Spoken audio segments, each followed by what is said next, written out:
안녕하세요. 당신의 미륵불입니다. 제 31강 진행하겠습니다. 우리 중생의 몸 속에는 부처가 감추어져 있다.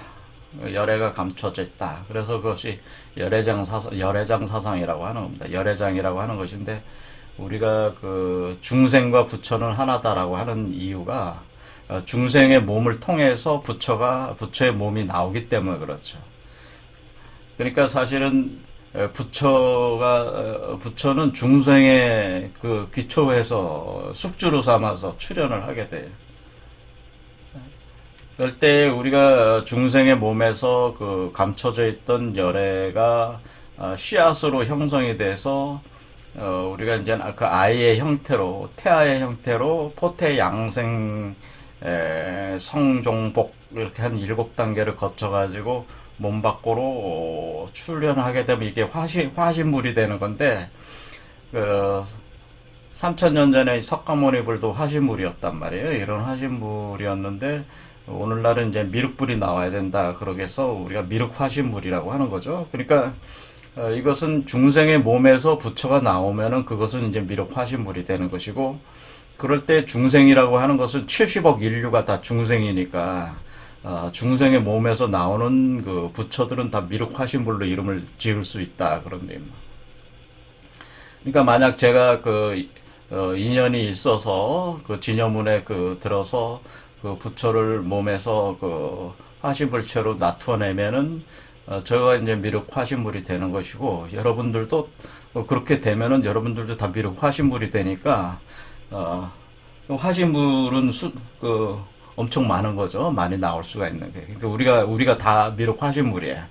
그러니까 미륵화신물이 이렇게 감춰져 있는 사람들이죠. 특히 저의 강좌를 같이 들으시는 분들은 다 미륵화신물이 되기 위해서 강좌를 지금 하고 또 강좌를 또 듣고, 그렇게 서로 우리가 알게 모르게 이렇게 기운을 통하고 있는 거죠.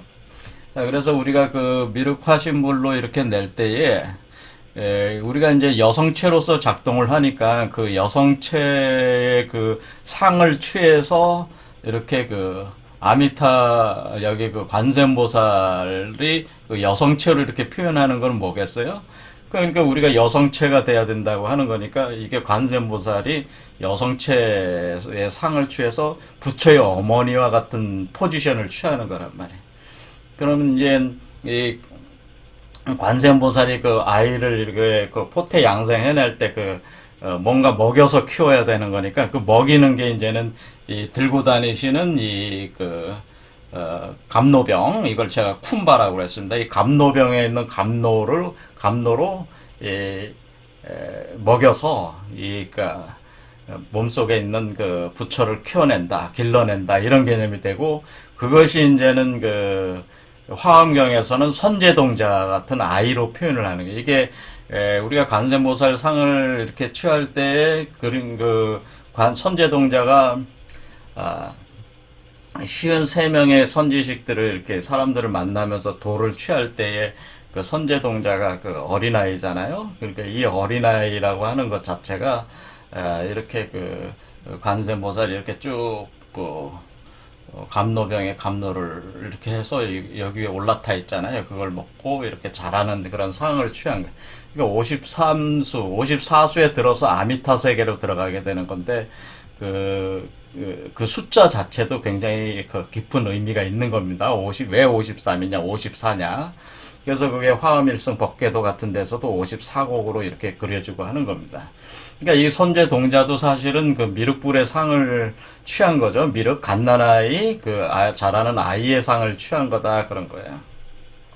아미타불도 역시 아이의 상을 취하는 거죠. 미자가 있는 거는 아이다라는 뜻이야. 아이, 갓난아이라는 뜻이다, 그러니. 그래서 아미타불이 관세음보살이 결국 길러내는 거는 아미타불이죠. 그러니까 선제동자가 아미타불의 극락정토 세계에 들어가는 것은 뭐예요?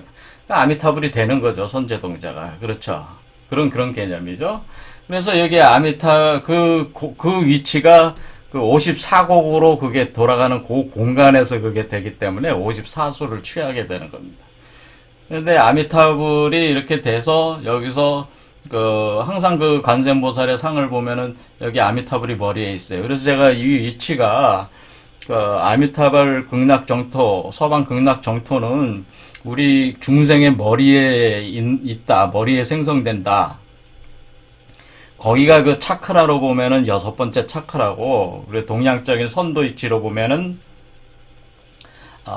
상단전에 해당된다고 말씀을 드렸죠. 그래서 여기서 생성이 되는데, 요렇게 생성이 될 때 이 먹이는 그 감노는 여러분이 감노라고 이렇게 딱 언뜻 들을 때 여러분은 그거를 그냥 하나의 무슨 불사 영생 액체, 액이다라고만 생각하잖아요. 그런데 그게 감노 안에는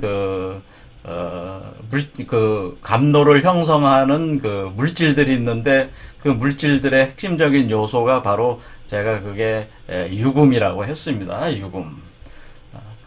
그래서 감노를 형성하는, 그러니까 우리가 부처라고 하는 것이 몸을 얻어서 나와야 되거든요. 그러니까 몸으로 나와야 되기 때문에 몸을 형성하는 감노는 뭐예요? 감노는 부처의 몸을 형성하는 영양분이다. 그러니까 이것은 부처가 먹는 음식이다 이렇게 생각하시면 돼요. 그러니까 부처가 먹는 음식, 그러니까 이 감나라의 태아 부처가 먹는 음식이 감노인데, 음식 또는 이것은 감노주라고 해서 술의 비유를 할 수밖에 없는 건데, 왜 그러냐면 그것이 이제 수와 일체형 개념을 띠고 있어서 술과 같은 그런 특성이 있어요. 그러니까 사실은 애가 뱃속에서 여기 배가 아니죠. 실제로 우리는 사람은 여기 배에서 임신해서 아래로 출산하지만은 우리 부처는 머리에서 임신해서 머리 위로 출산하는 게 그게 방향이 틀린 거죠. 사람은 여기서 여자가 이 아래쪽에서 임신해서 아래로 출산하고 부처는 머리에서 임신해서 머리 위로 출산하는 거야. 네, 반대죠. 그런데 이게 먹는 음식이 그게 이제는 술하고 비슷해. 술하고 비슷해요. 그래서 기독교 얘기를 또 하자면 예수가 자기의 피를 포도주라고 표현하죠. 포도주. 술이잖아요. 술. 그렇죠. 술로 표현을 하게 되는 겁니다. 포도주로 표현하는 거예요.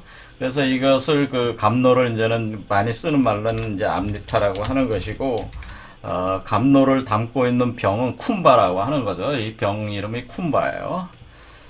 여기가 암리타가 쿤바에 담겨 있다. 그런데 이 감노를 형성하는 주 물질이 뭐냐면은 감노를 이렇게 분석을 해보면은 그의 알코올적인 술만 들어가 있는 게 아니고 술을 생성하는 근본적인 물질이 있어요. 그러니까 예수가 포도주라고 할 때 거기 뭐가 들어가 있는 거예요? 포도가 들어가 있는 거잖아요. 포도로 만든 술이잖아요. 그런 것처럼 유금으로 만든 술이라는 거예요. 포도도 유금이에요. 유금을 뜻하는 건데 감노를 형성하는 주 물질, 그러니까 이 감노를 형성하는 주 물질이 유금이다라고 하는 게, 이것은 유금이라고 하는 거는 동양 철학적 개념으로 이제 표현을 한 말이다. 이것이 이제 사실 보통적인 어떤 그런 개념이 될 수가 있는데, 불교에서는 유금이라고 표현을 안 하고 어떻게 표현하겠어요? 불교에서 표현하는 말이 있죠. 불교에서는 이거를 유금을 뭐라고 표현하냐면은 살이라고 표현해요. 살이. 그러니까 우리 몸속에는 살이가 있어요. 설리라라고 하기도 하고 살이라라고 하기도 해서 이렇게 여러분 고승들이 이제 돌아가실 때 어떻게 고승들은 이제 장작에다가 이렇게 올려가지고 이렇게 답이, 그러니까 그러니까 불에 이렇게 분신해가지고, 분신하는 것도 다 이유가 있습니다. 몸이 분신이 돼야지 이 사리가 형성되는 핵심적인 요소는 불에 있거든요. 불로 형성되는 건데, 그래서 이제 다비를 하는 거예요. 사실 다비식이라는 게 그게 불로 이렇게 하는 게, 화장하는 게 다 의미가 있는 거예요. 그래서 이게 다비식을 하게 되면은, 다비를 하고 나면은 고승들 중에는 몸에서 어떤 사리 같은 게 나오잖아요. 이런 걸 이렇게 이제는 담으면 투명한 어떤 수정구슬 같은 것들이 나오게 되는 거죠. 이렇게 동글동글하기도 하고, 뭐, 다양합니다. 다양한 그 형상으로 나오는데, 이 사리와 같은 이런 물질들을 유금이라고 하는 거죠. 그러니까, 불가에서는 사리라고 하는 것이, 여기 제가 언급을 할 땐 유금이다라고 제가 표현한 거예요. 왜 유금이라고 표현하냐면은, 유금은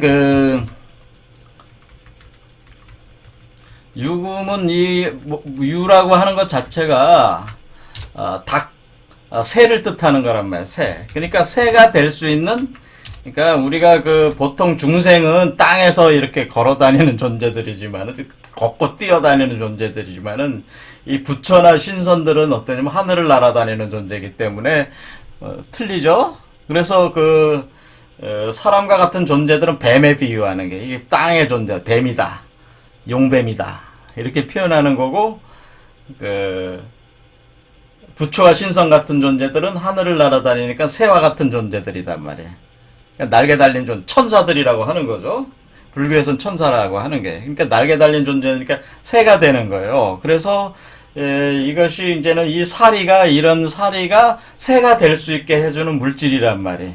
그래서 유금이라고 내가 표현을 하는 건데, 유금이라는 이 자체가, 그 상징이 있습니다. 그걸 좀 이따 이제 보겠지만은, 우리가 사리라고 하는 게 유금이에요. 그러니까 불교에서 사리라고 부르는 것들이 제가 유금이라고 하는 겁니다. 그때 이 사리가 뭐냐면은, 우리 몸속에서 사리가 형성된다는 거는 이제 실체적으로는 알고 계시잖아요. 불교 하시는 분들은.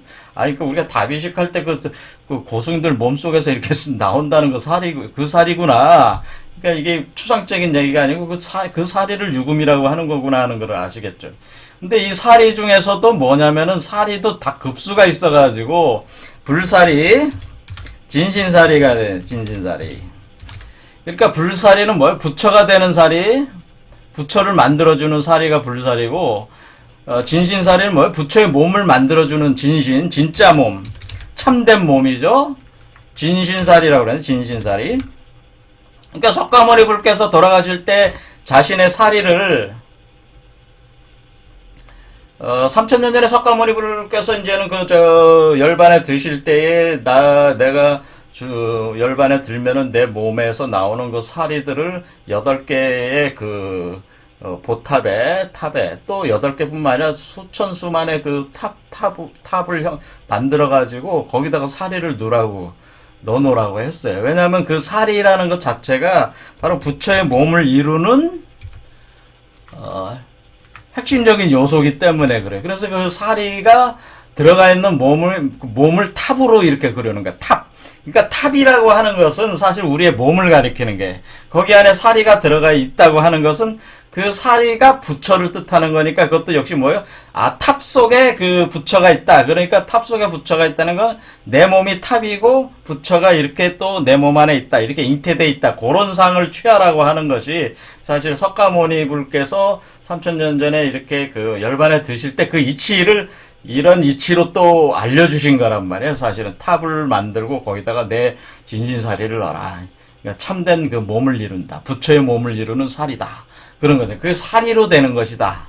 그러니까 사리로 부처의 몸을 이루는 것이다. 그러니까 여기서 우리가 미륵화신불도 어떻게 되는 거예요? 여러분 몸속에 있는, 중생의 몸속에 있는 그 사리들을 가지고 형성을 해낸다. 그런데 근데 그 사리들을 제가 유금이라 이렇게 표현을 한 것이다. 그런 얘기예요. 그래서 이것을 새가 되게 하는 것이다. 봉황이 되게 하는 것이다. 라고 하는 거죠. 그래서 우리가 관세음보살이 이렇게 잉어는 뭐예요? 용이란 말이에요. 용. 물고기자, 큰 물고기, 용. 또는 이렇게 용을 타고 다녀요. 용. 여기는 거북이를 타고 다니고, 그 다음에, 용을 주로 이제 용을 이렇게 타고 다니는 이유는 뭐냐면은, 용은 뱀 중에 뱀들의 왕이란 말이에요. 그러니까, 복용한다, 굴복을 시킨다는 거예요. 이게 복용의 모습을 취하는 거예요. 그러니까, 이 땅의 존재들을 굴복을 시키고, 땅의 존재를 어떻게 해요? 하늘의 존재로 만들기 위해서 감로를 뿌려주는 거란 말이에요. 그래서 자신은 그 봉황과 같은 존재가 된다, 새와 같은 존재가 된다는 것을 표현한 거란 말이에요. 이것이 복룡의 상이라고 해서 굴복시킨다는 거예요. 용을 굴복시켜서 용을 지배한다, 이게 땅의 세계를 지배하는 하늘의 존재라고 하는 것을 상을 취한다, 그런 얘기죠. 그래서 여기서 이 하늘의 존재를 만들 때, 그 부처를 만들어낼 때 그 핵심적인 요소가 바로 사리인데, 사리가 바로 진신사리, 그 부처의 몸을 만들어서 화신불의 몸으로 만들어내는 그 물질이 바로 사리고, 그것을 유금이라고 하는 것이다라는 것을 다시 또 말씀을 드리는. 그러니까 우리가 추상적인 얘기를 하는 게 아니라 실제적인 유금, 그 사리가 몸속에 있어요. 여러분들도 뭐 불교 절에 가지 않은 평범한 사람들도 다 사리가 있어요.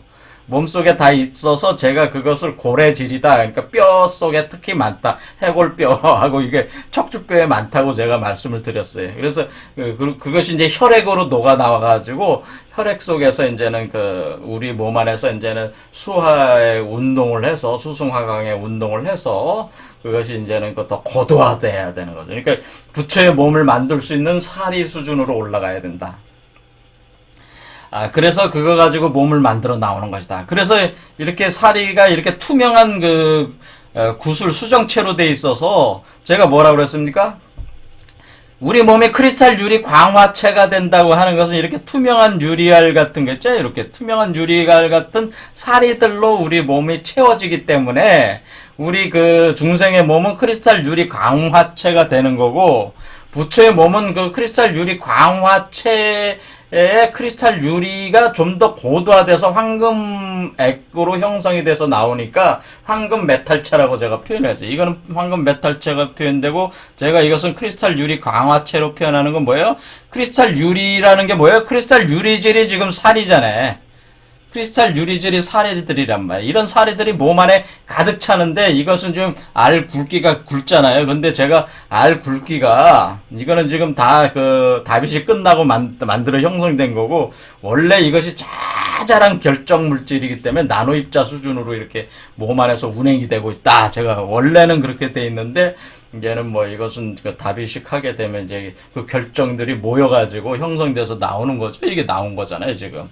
그러니까 이런 것들이 몸에 차게 되기 때문에 여러분의 몸이서 빛이 나면서 크리스탈 유리 광화, 크리스탈 유리화 같은 것들이 몸에 형성이 되는 거예요. 그래서 사리들을 얘기하는 거예요. 그러니까 유금은 사리, 그 다음에 그 사리들이 좀 더 고도화된 그 황금 메탈렉, 그런 게 이제 다 유금이라고 하는 것이죠. 그것이 이제 나온.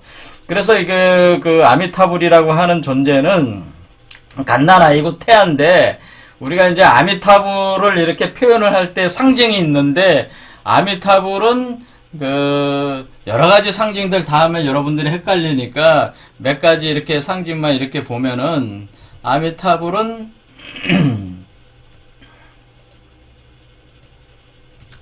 아미타불이 타고 다니는 게, 여기 보면 아미타불이 타고 다니는 것은 공작새. 아미타불은 공작새를 타고 다녀요. 자, 공작이 뭐야? 새잖아, 새.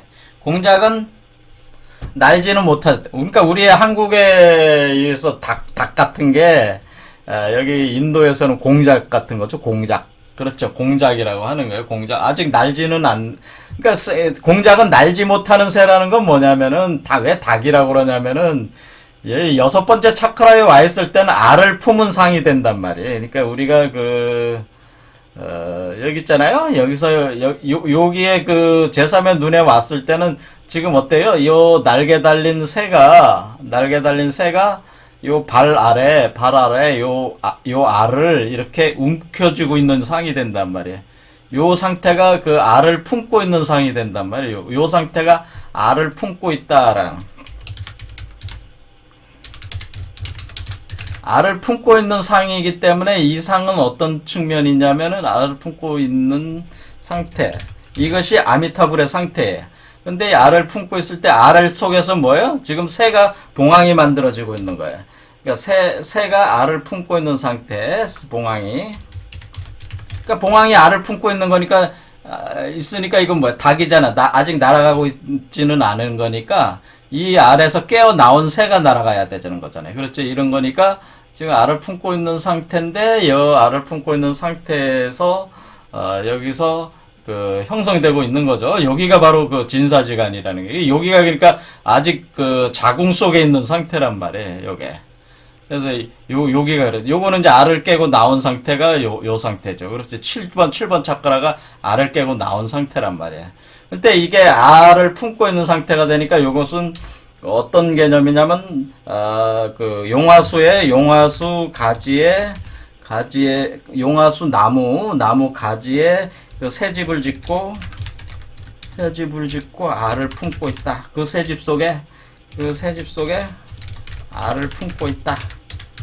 이런 표현이야. 그러면 이런 상태는 뭐냐면은 마치 어떻게 되어 있냐면은 나무에 꽃이 피고 나무에 꽃이 핀 상태, 나무에 꽃이 폈다는 건 거기에 꽃이 바로 그 새를 뜻한단 말이에요. 빛을 뜻한단 말이에요. 그 꽃이 피고 그 꽃 안에는 뭐가 있어요? 수정란 있잖아요. 수정란. 그러니까 아래 꽃이 피고 수정란이 있는 상태, 이런 식으로 씁니다. 나무로 보면은 이치를 그렇게 보는 거예요. 그러니까 이때는 꽃이 엄청나게 피어 있는 상태야. 그러니까 이때가 이제는 진사지간은 이때는 우리로 따지면 그 4월달쯤 되는 게 4월. 양력 4월 정도 되면 꽃들이 엄청 피기 시작하잖아요. 그렇게 그 나무에 꽃이 피고 수정란이 있는 상태, 요 시기이기 때문에 요게 바로 이제 아미타불이 요 공간에 와 있다는, 요 공간. 그렇지, 여기 아미타불. 그럴 때 이게 그 봉황체로 이게 만들어지고 있는, 지금 이게 뱀이잖아요. 우리가 뱀의 용뱀에서 봉황으로 바뀐 거죠. 그러니까 용뱀의 알에서 봉황의 알로 바뀐 상태란 말이에요. 바뀐 상태에서 이렇게 품고 있는 상태란 말이에요. 그러니까 우리가 용을 지배하게 될 수밖에 없는 거죠. 이 관세음보살이 용을 지배하게 돼. 왜냐면 용을 이긴 거니까, 용뱀을 이긴 거니까, 용뱀을 지배하는 봉황체가 나오기 위한 그 과정. 요게 이제는, 그게 그 알을 깨고 나와야지 이제 완성인데, 아미타불은 사실상의 알을 깨고 나온 상태는 아니란 말이에요. 알 속에 있는 상태는, 아직까지도 알 속에서 나오려고 하는 마지막 과정에 있다. 그렇게 보시면 돼요. 이렇게 되니까 요것은 이제 공작이라고 표현한 거고, 그 다음에 입이다. 그래서 아미타불에 상징하는 거는 미각, 혀, 입. 그러니까 입을 상징한다. 그러니까 입. 그가 머무는 장소는 입이다. 인체에서. 왜 입이겠어요? 자, 이 머리에 있으니까 입에 있는 거지. 그렇죠? 머리에 그 제3의 눈에 있으니까 위치적으로는 입으로 표현한 거란 말이에요. 입. 그래서 이것은 이제 상징에 대한 개념을 좀 더 아시면 금방 이해가 되시는데, 자, 입 속에 있다. 입 속에 있다는 거예요. 입이라는 거, 입 혀 안에 있다. 요 속에 있다. 머리에 있다. 그러니까 어떻게 된 거예요? 이게 그 제3의 눈이 겉에 표면이 아니라, 제가 뭐라 해서 제3의 눈이 있는 위치는 머리에 송가채라고 그랬잖아요. 송가채. 여기 송가채니까 여기 입이 이쪽으로 들어갈 거 아니에요. 그러니까 요 안에 있다. 그런 표현을 한 거란 말이에요. 이해가 되시죠? 그러니까 우리의 머릿속에 있다라고 하는 것을, 아미타불의 서방 극락세계가 머릿속에, 입속 안에 있다고 표현을 한다 이거죠? 근데 이거는 서쪽으로 표현했단 말이에요. 자, 서쪽으로 표현한 이유는 있습니다. 자, 그래서, 우리가 이때의 상태는 뭐가 있다는 거예요? 제가 말씀을 드렸듯이, 우리 머리의 송가채 쪽에서 이 유금들이 생성이 돼서 나온다. 감노수가 쏟아져 나온다 그랬잖아요, 여기서. 그러니까 여기에 뭐가 있는 거예요? 유금들이 많아. 사리들이 많아. 고졸한 사리들이 많아서, 이 고졸한 사리들이 뭐예요? 영원한 보석들이란 말이에요. 그래서 여기서 표현하는 영원한 생명의 보석들이라고 하는 이 표현 자체가 뭡니까? 이게 살이라는 뜻이죠. 나오는 신비한 항아리, 바로 이것이 살이라는 뜻이다. 살이다. 그런 뜻입니다. 그래서 그게 유금이다. 그런 것이에요. 그런데 이것을 여기 이 하나하나가 뭐예요? 이 하나하나가 빛을 발하고 있어요. 유리광, 그러니까 크리스탈 크리스탈 광화체라고 그랬잖아요. 광화라는 거 빛을 발한다 그런 뜻이잖아요. 크리스탈이 빛을 발하는 크리스탈, 그러니까 반짝반짝반짝거리는 그 크리스탈 빛을 발하는 그 입자들이 반짝반짝거리면서 그 보석들처럼 돼 있으니까 이런 것들이 뭐예요? 빛을 발하니까 무량광불이라고 해요. 무량광불. 그러니까 아미타불을 따르게 부를 때 무량광불. 그러니까 아미타불의 그 경전이 뭐예요? 무량수경이죠. 무량수경. 그렇죠. 근데 거기서 무량의 광을 발하는 부처다라는. 왜냐면 그 하나하나의 그 입자들이 반짝반짝 빛을 발하는 마치 밤하늘의 은하수와 같은 별들과 같은 그 형상을 취하고 있어서 무량광불이라고 하면서 또 무량수불이다. 왜냐면 이 물질들이, 영원히 살게도 하지만은 또 뭐냐면은 수명을 굉장히 오랫동안 늘어나게 해줘요.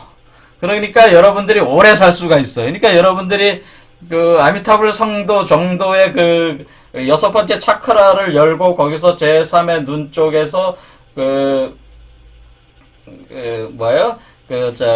송가체 쪽에서 감노수 생성이 되면서 유금, 바로 영원한 생명의 보석들이 거기서 크리스탈 유리들이 형성돼 나오면은 여러분들이 보석들이 형성돼 나오는 거죠. 이것이 바로 뭐라 해서 살이라고 그랬잖아요. 그러니까 여기 이 쥐고 들고 있는 게 뭐겠어요? 여기 살이들이다, 이런 살이들이다, 이렇게 생각하시면 된단 말이에요. 요런 살이들이 머리에 이렇게 이게 분출돼 나오는 거죠.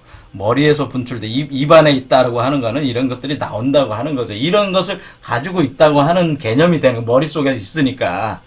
그러니까 이런 식으로 이제 표현이 된다. 그러면서 이것을 공작새를 타고 있다고 하는 것은 알을 품고 있다. 그러니까 부처의 몸을 만들기 위한 불사리들이 여기서 형성되고 있다고 하는 것을 요렇게 이제 이치적으로 알 수가 있는 거죠. 그러니까 여러분들이 여섯 번째 차크라에 오면은 아미타 세계에 들어갔다고 하는 것은 되는 겁니다.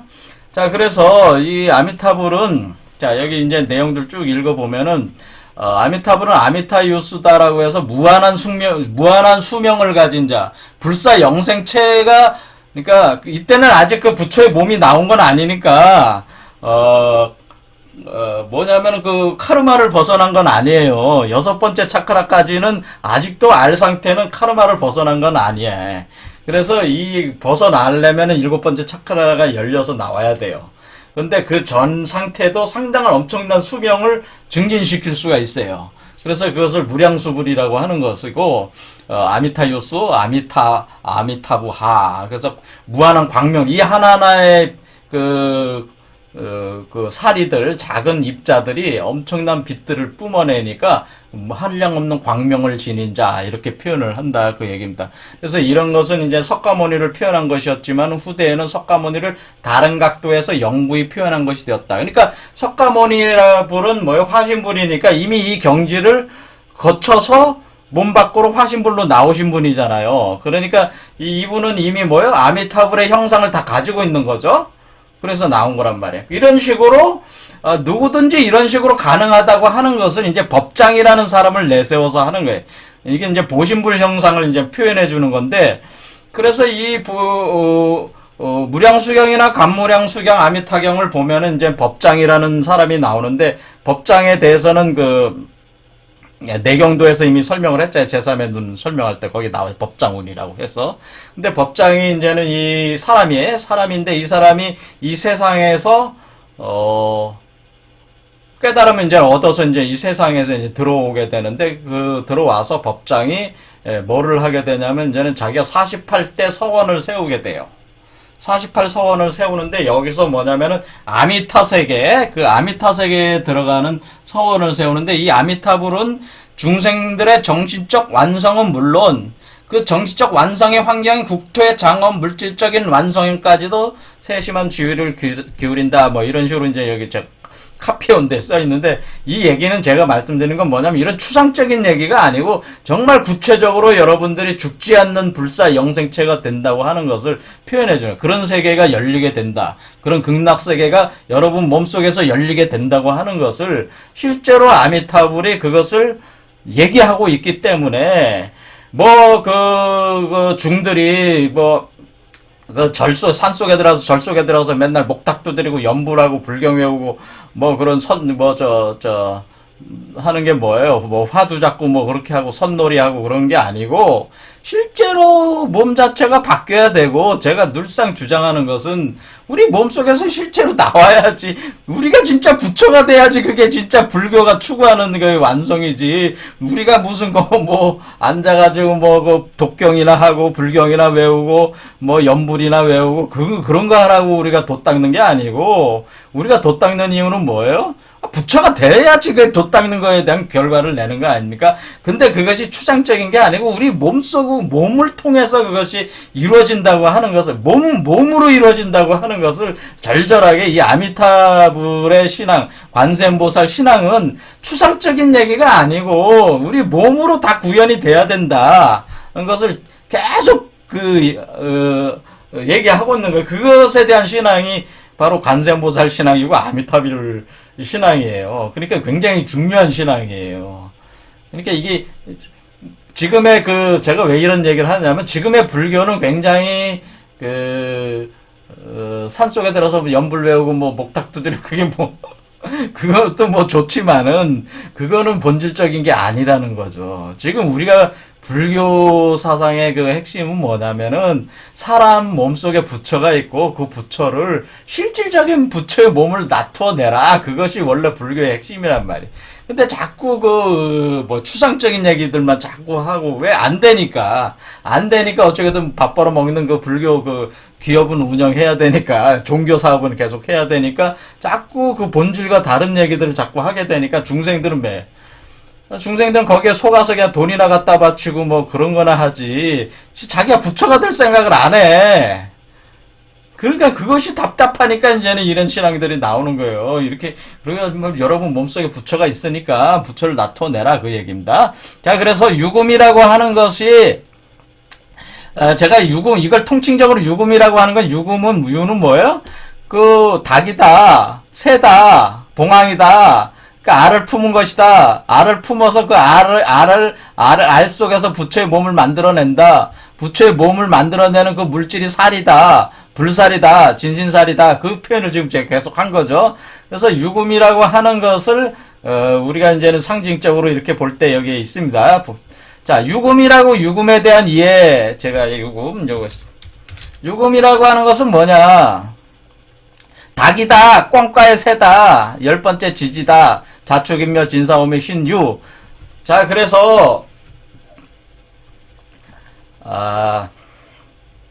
왜 서방 극락정토라고 그러냐면요. 자, 보세요.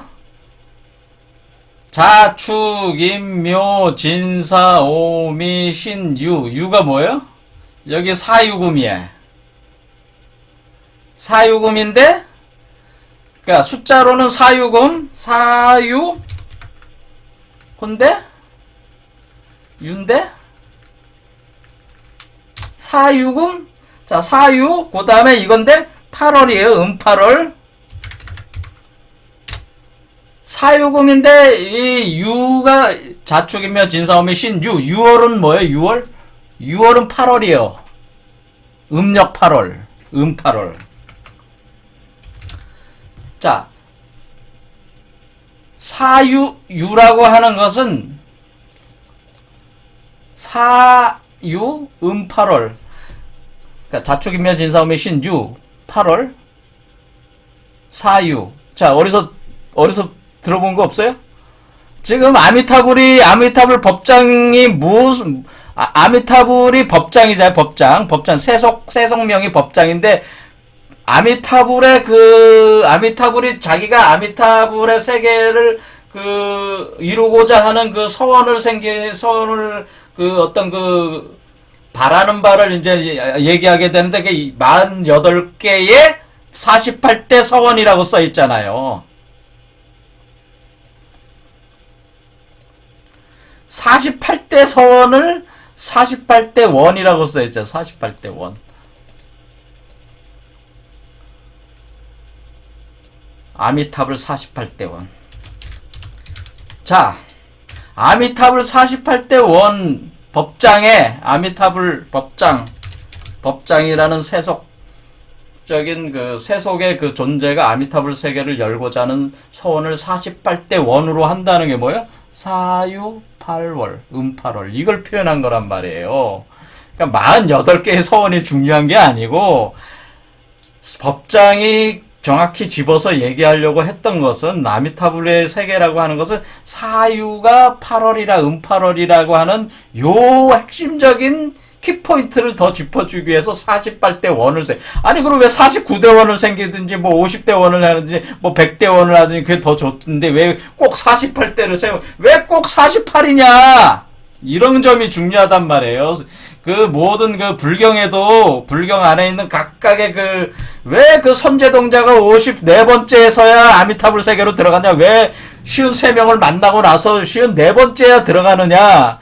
이런 모든 숫자 하나가 다 심오한 의미를 감춰놓고 있단 말이에요. 그런데 이런 것 자체에 대해서 푸는 그 불교 학자도 없고, 제대로 풀어내는 학자도 없고, 근데 이걸 풀려면은, 동양의 역학을 알아야지 풀어요. 문제는. 이해되시죠? 자, 그래서 48대 원을 세운 이유는 사유금이고, 이것이, 예? 아미타불의 그 진신사리들, 그 영원한 보석들은 진신사리들, 불사리를 얘기하는 건데, 그것이 사유금이고, 그것이 바로 8월을 상징하는 8월, 음팔월, 그래서 48대 서원을 세우는 것이고, 이치가 그러는 것이고, 여기가 바로 가을을 뜻하는 거란 말이에요, 가을. 그리고 여기가 바로 서쪽을 뜻하는 거란 말이에요, 서쪽. 자, 서쪽. 가을. 이렇게 돼. 그러니까, 서방 극락세계다라는 게 되는 거. 서쪽이구나. 그래서, 아미타불. 그러니까, 사유금이 있으니까, 사유금이 서쪽이니까, 서방 극락세계라는 말을 하는 거예요. 그러니까, 사유금이라는 말 자체가, 사유금이 서쪽 방위를 표현하는, 그러니까, 동쪽은 목, 서쪽은 금, 남쪽은 불, 화, 북쪽은 수, 가운데는 토, 오행의 이치로 표현한 거란 말이야, 오행의 이치로. 그러니까 오행 중에 사유금, 지지로 사유금은 서쪽이다. 그래서 서방 극락정토다. 이런 표현하는. 아니, 근데 지금 선생께서는 조라스트 당신이 여기라고 했는데 언제, 왜 여기냐? 왜 여기라고 했는데 여기냐? 여기를 얘기하는 거냐? 당신은 여기라고 하지 않았냐? 여기는 동쪽인데 어떻게 서쪽이 나오냐? 이제 이런 거를 풀어야 되는 거죠. 안 그렇습니까? 자, 그래서 왜 그러냐면은, 사유가 여기 사람 말이에요, 사롱 목상의 사람 말이에요. 여기 사 보이죠? 사가 사람 말, 사유금이란 말. 근데 왜 여기 있는 사유가 왜 여기 와 왜 동쪽에 와 있습니까? 여러분 잘 생각해 보세요. 이쪽엔 가을의 서쪽에는 열매를 맺는 것이고, 동쪽은 뭐예요? 나무가 자라면서 꽃이 피는 거잖아요. 하지만 열매를 맺을 때는 뭐가 되겠어요? 열매를 맺기 위해서는, 먼저 열매가 하루아침에 맺어지는 게 아니잖아요. 열매가 어느 날 갑자기 뚝딱, 가을에 갑자기 수확하는 게 아니고, 열매가 시작되는 지점이 있단 말이에요. 열매도 시작하는 지점이 있겠죠. 여러분이 열매를 따려면, 가을에 수확을 하려면 그 열매가 시작하는 지점이 있는데, 그게 언제 시작하는 거냐면은, 꽃이 필 때 시작을 한단 말이에요. 꽃이 필 때. 꽃이 필 때 열매가 시작한단 말이에요.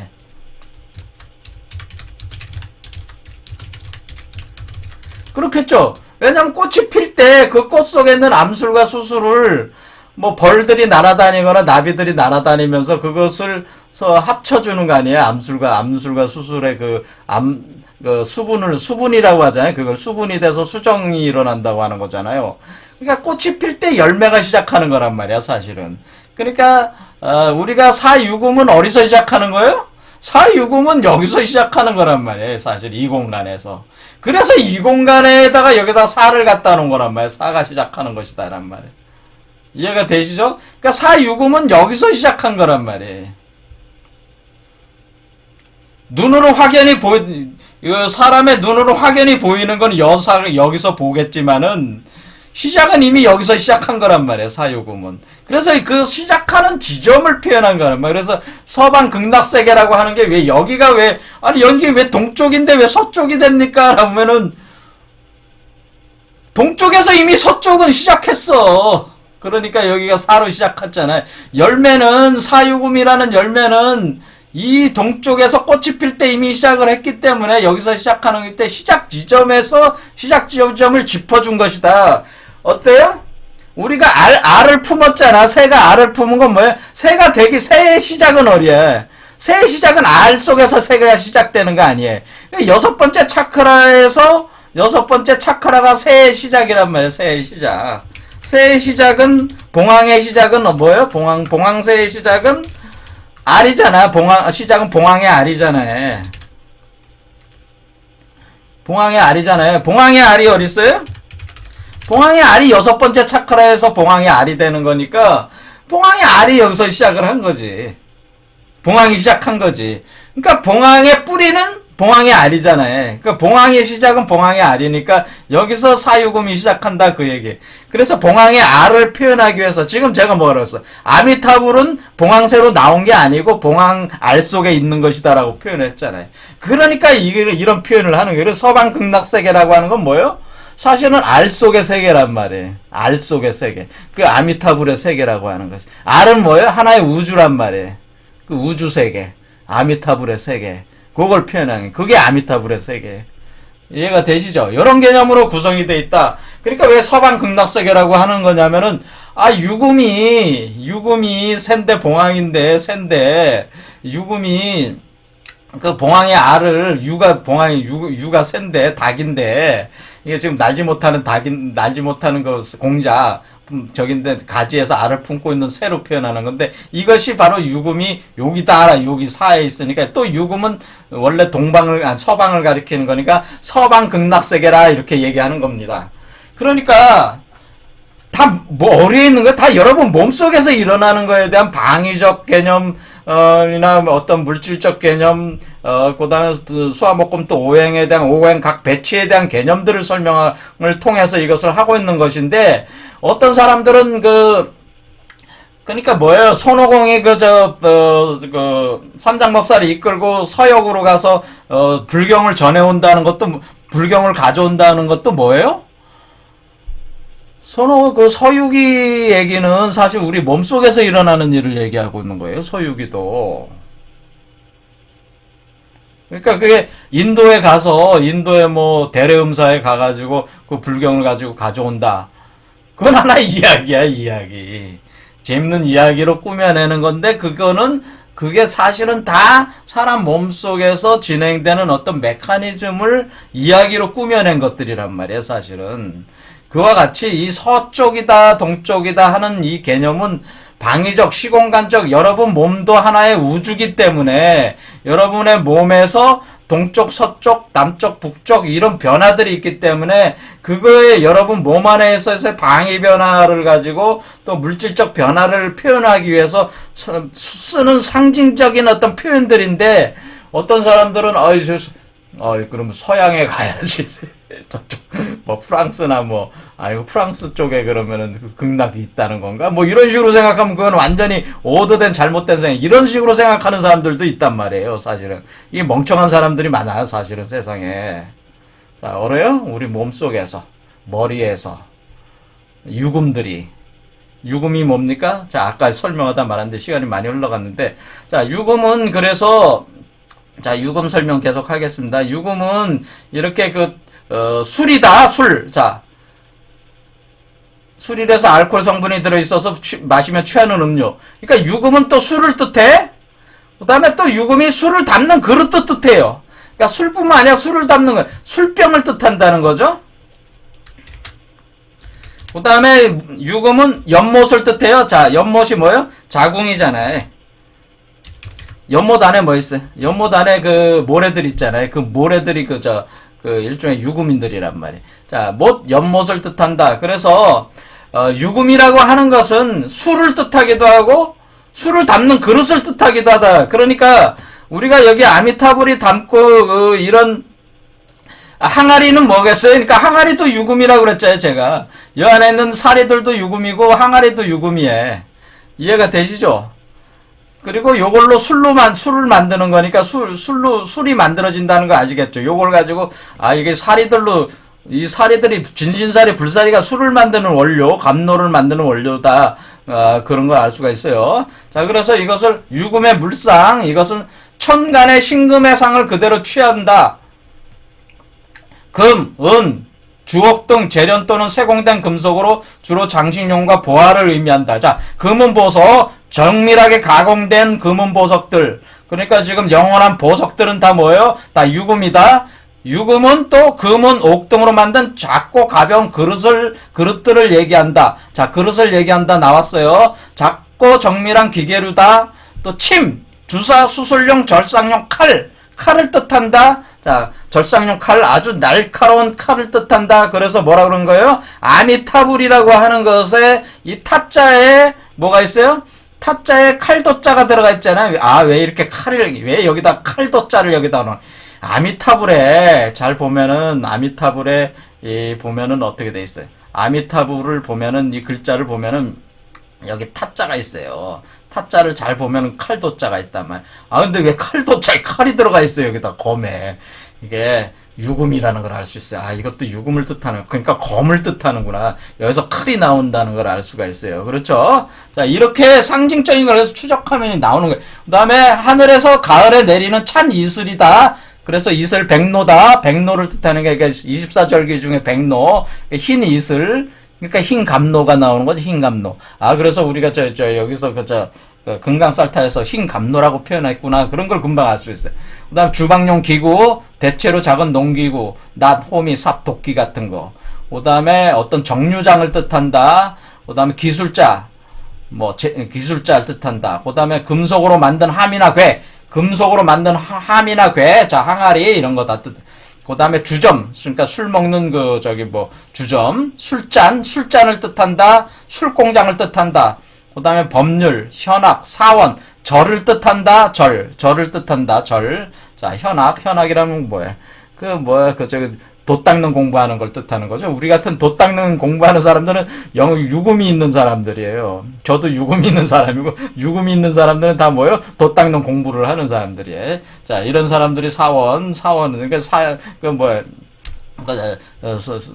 중이 되거나 목사가 되거나 이런 식의 이런 정신적 공부하는 사람들, 이런 사람들.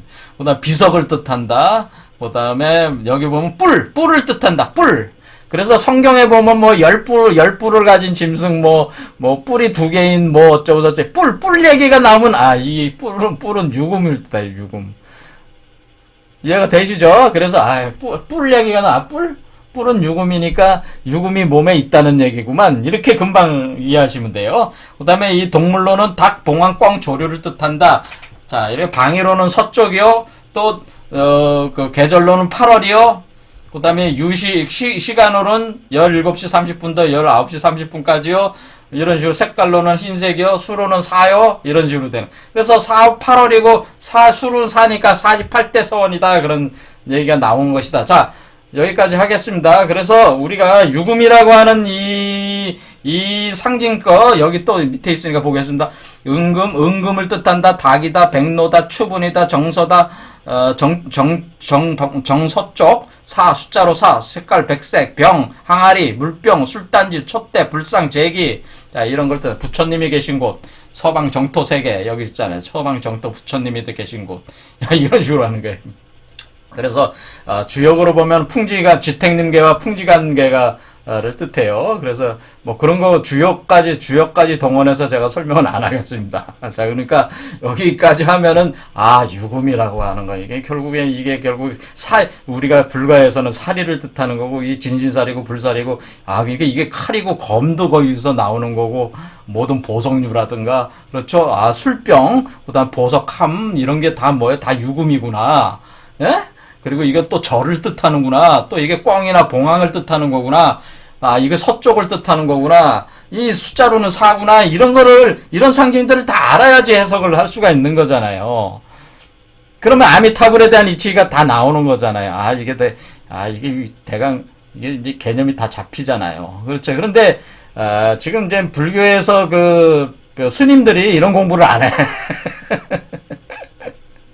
이제 그러니까 맨날 헛다리 짚고 있는 거예요. 맨날 앉아서 나무아미타불이 무슨 말인지도 모르면서 나무아미타불이 무슨 말이야? 나무아미타불. 왜 나무아미타불만 나무 유리강 열애불 나무 관세음보살 앞에다가 나무자를 붙이잖아요. 나무를 왜 붙여요? 그것도 잘 모르면서 맨날 앉아가지고 그거 하고 있단 말이에요. 그러니까 이게 의미를 알면서 뭐든지 해야 되지 않겠냐. 그런 얘기죠. 자, 오늘 유금에 대해서 쫙 설명했습니다. 그래서 왜 이런 이치로 다 돼 있는 건지, 자, 유금을 정확하게 이해를 해야 되는데, 그리고 이 유금을 가진 사람이 바로 정도령이기 때문에, 그 바로 정도령이에요. 아미타불이 사실 정도령이에요. 미륵불이기도 하고요. 그렇죠. 이런 것들로, 그러니까 이게 부처의 몸을 지금 뭐로 이루는 거예요? 부처의 몸을 보석으로 만드는 거죠. 그러니까 우리 몸 탄소체로 만드는 게 아니고 부처의 몸은 뭘로 만들어요? 보석들, 크리스탈, 보석, 그 다음에 금, 은 이런 걸로 부처의 몸을 만드는 거란 말이에요. 실제로. 그러니까 뭐가 되는 거예요? 그래서 금강체가 되는 거죠. 다이아몬드체가 되는 거죠. 보석으로 만드는 거니까. 절대 깨지지 않는 보석으로 만드니까. 그러니까 이게 부처의 몸은 뭐예요? 여기서는 여러분 몸 밖으로 나오는 이 부처의 몸은 절대 금강체라 절대 깨지지가 않아요. 그러니까 죽지가 않는다는 거예요. 죽을 수가 없다는 거예요. 그래, 죽을 수가 없는 게 절대 깨지지 않으니까. 자, 그래서, 요거 하겠습니다. 그럼 왜 서방이라는 의미는 알았어요. 약사 유리강 열애불 나오는데, 여기는 왜 동방이냐? 동방 만월세계냐? 동쪽이고 서쪽이고 동쪽이라 서쪽 동쪽이 만나는 곳이기 때문에 동방 정유리 세계의 약사 유리강 열애불도 되는 것이고, 서방 극락정토도 되는 것이고, 동방이다 서방이다고 하는 것이 별개가 아니고 동쪽과 서쪽이 만나는 곳이 바로 만나는 곳이 어디야? 서쪽의 시작. 여기가 동쪽과 서쪽이 만나는 거야. 이렇게 서쪽의 시작이, 동쪽의 끝이면서 서쪽의 시작이 여기란 말이에요. 이해가 되시죠? 동쪽의 끝이면서 서쪽의 시작이야, 사실은 여기가. 그래서 여기가 바로 그 동방 정유리 세계가 되면서 서방 극락 세계가 되는 지점이 여기란 말이에요. 그래서 유리강 열애불과 아미타불이 다른 게 아니에요. 같은 개념이에요. 그래서 이런 거는 이제 다음 시간에 하도록 하겠습니다. 그리고 우리가 부처라고 하는 것도 다 한 부처의 다양한 측면을 얘기한 것이지, 뭐 유리강 열애불이 따로 있고 아미타불이 따로 있고 그런 개념이 아니다. 자, 오늘 여기까지 하겠습니다. 감사합니다.